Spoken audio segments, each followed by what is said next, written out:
우리의 목표는 단순히 성공적인 레지던시가 아니에요. 아티스트를 진심으로 제대로 지원해서 좋은 결과가 계속 이어지는 이른바 선순환적인 레지던시를 만드는 겁니다. 자, 이 멋진 목표를 가지고 본격적으로 한번 들어가 볼까요? 자, 그럼 가장 먼저 뭘 해야 할까요? 네, 바로 우리 레지던시의 주인공이 될 아티스트를 찾는 일이죠. 이게 첫 단추입니다.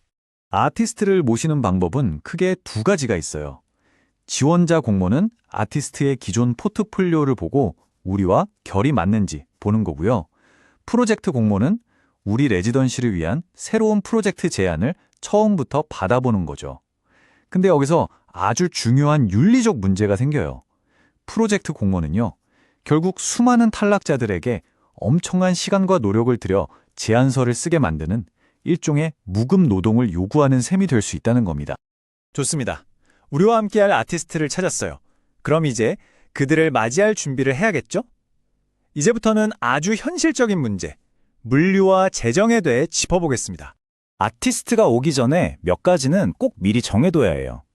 예를 들어 레지던시에 계속 상주해야 하는지 아니면 좀 자유롭게 오가도 되는지 같은 거요. 또 소통 창구는 딱 한 사람으로 정해두는 게 혼란을 막을 수 있겠죠. 그리고 이거 정말 중요한데요. 혹시 가족과 함께 와야 하는 아티스트를 위한 배려가 있다면 훨씬 더 좋은 레지던시가 될 수 있습니다. 당연히 보수 지급 일정처럼 돈 문제는 처음부터 명확하게 아시죠? 여기서 진짜 중요한 질문이 하나 나옵니다. 왜 우리는 보수를 그냥 보수라고 안 하고 굳이 복수형, 즉 여러 종류의 보수들이라고 말해야 할까요? 그건 바로 아티스트에게 지급되는 돈이 사실 다 같은 성격의 돈이 아니기 때문입니다. 이게 아주 중요해요.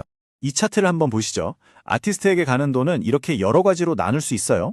연구하고 창작할 시간에 대한 레지던시 지원금, 작품을 전시하거나 사용할 때 드리는 저작권료, 대중 앞에서 발표할 때 발표비, 또 워크숍 진행비 등등.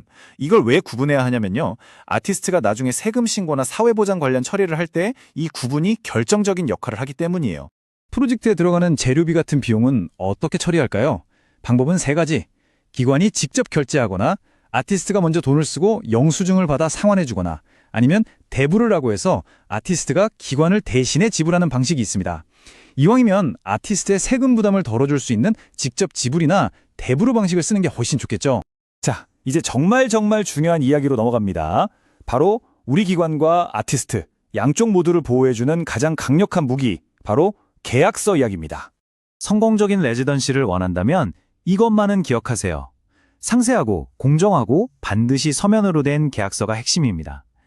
우리끼리 말로 다 했는데요. 이런 구두 합의는요. 절대 충분하지 않습니다. 모든 건 문서로 남겨야 해요. 여기서 아주 도발적인 질문을 하나 던져볼게요.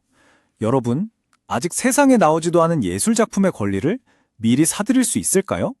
프랑스 지식재산권법은 여기에 대해 아주 명쾌하게 답합니다. 미래에 만들어질 저작물에 대한 포괄적인 양도 계약은 무효다. 이게 무슨 뜻이냐면요. 레지던시 기간 동안 탄생한 작품의 저작권을 넘겨받고 싶으면 그 작품이 완성된 다음에 별도의 계약을 맺어야 한다는 겁니다. 미리 찜하는 거 안 된다는 거죠. 이거 정말 많이들 실수하는 부분이니 꼭 기억해 두세요.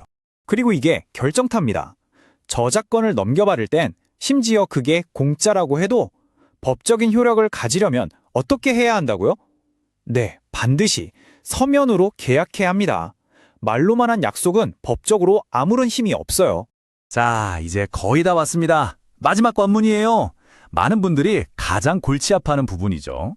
행정 처리와 각종 신고 절차. 제가 차근차근 안내해 드릴게요. 디퓨저라는 용어를 알아야 합니다. 프랑스 사회보장 징수기관인 URSAF의 정의에 따르면 아티스트 저작자에게 돈을 지급하는 모든 조직을 디퓨저라고 불러요. 그럼 레지던시 운영자도 당연히 여기에 포함되겠죠? 그래서 URSAF에 우리 디퓨저입니다 라고 등록할 의무가 생기는 겁니다. 디퓨저가 되면 뭘 해야 하냐? 아티스트에게 지급하는 총 보수와는 별도로 그 금액의 1.1%를 기여금으로 내야 합니다. 사회보장을 위한 1%와 직업훈련을 위한 0.1%가 합쳐진 금액이에요. 이제 조금 복잡하게 들릴 수 있지만 아주 중요한 개념, 프레콘트에 대해 알아볼 시간입니다. 우리말로 하면 사회부담금 원천 징수 정도가 되겠네요. 프레쿵트 절차는 이렇습니다. 간단해요. 먼저 아티스트에게 혹시 원천징수 면제증명서 있으세요? 라고 물어보세요. 만약 네, 있어요 하면 그냥 보수 전액을 주면 끝입니다. 아티스트가 알아서 신고하니까요. 하지만 그 증명서가 없다면 기관이 보수해서 사회보장기여금을 미리 떼고 그 뗀 돈을 아티스트 대신 URSF에 내줘야 합니다. 그리고 마지막으로 우리가 당신 대신 세금 냈어요 라는 증거로 원천징수 증명서를 아티스트에게 꼭 줘야 하고요.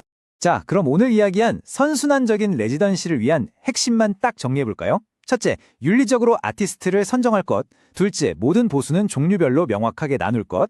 셋째, 모든 합의는 아주 상세한 서면 계약서로 남길 것. 넷째, 아직 만들어지지도 않은 미래 작품의 권리를 미리 계약하지 말 것. 그리고 마지막, 디퓨저로서의 법적 의무를 다할 것. 이 5가지만 기억하셔도 절반은 성공입니다. 마지막으로 이런 질문을 한번 던져봅니다. 어쩌면 더 나은 예술계는 더 나은 서류 작업 위에 세워지는 게 아닐까요? 이런 행정적인 디테일들이 그냥 귀찮은 절차가 아니라 결국 아티스트를 제대로 존중하고 제대로 지원하는 시스템의 근간이 된다는 것. 그게 바로 오늘 우리가 이야기한 모든 것의 핵심입니다.